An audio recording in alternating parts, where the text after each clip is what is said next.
Hello, welcome to Unit 1. In Unit 1 we're going to be covering Chapter 1, which is our introduction, as well as Chapter 8, which is wood frame construction.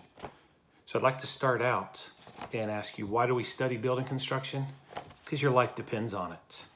Firefighting is conducted in, under, on top of, and around the buildings that we deal with each day, and it is essential that we have a working knowledge of how the buildings are designed, constructed, renovated, and altered, and how they end up falling into disrepair. Probably each of us can think of buildings that are in our district that either have been torn down, modified, or not been taken care of, and is in a different shape or look as when it was first built. About 70 firefighters a year die in the line of duty in such buildings. So when we arrive on these scenes, let's talk about our language. We want to use clear communications, which is critical for all fire departments. We want to know how to use the proper language and how to be able to communicate and paint a picture of the building that we're going to the incoming units. We want to have a resistance retreat, because typically we don't want to just quit on the fire. As firefighters, inherently, we want to run in, put out the fire, save the building, pack up our stuff and go home. Sometimes though, reading our buildings, we know that at some point we may have to retreat and go to defensive operations. How do we prepare for these buildings? Through pre-fire planning and analysis. Getting out and learning our buildings. It's a key part of our jobs. Without it, we're reduced to reacting to the fires instead of being prepared for these fires. In doing such, we have different tools that we can use, such as GIS, which is our geographical information system. We're able to pinpoint the buildings. We go and we do our pre-fire plans, put them in there. Probably in the older days, or I guess a decade ago, a lot of it was when we were responding as company officers on the truck, or even as chief officers, we would grab a binder and pull it out and look up the paper copy and see what we had, and then try to figure out how current it was by if we did write any dates or not.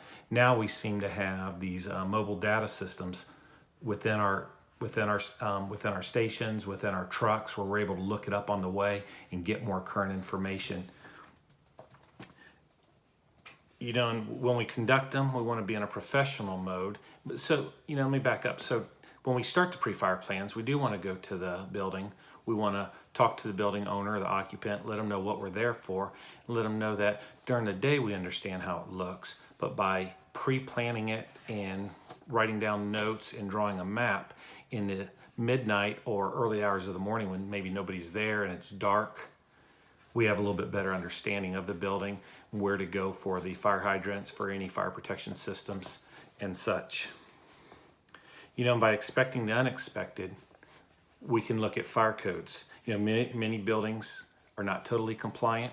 Some of them are outdated, have not been remodeled in many years. As you'll see in many of our communities, once a building is renovated over 50%, they have to be brought up to current code.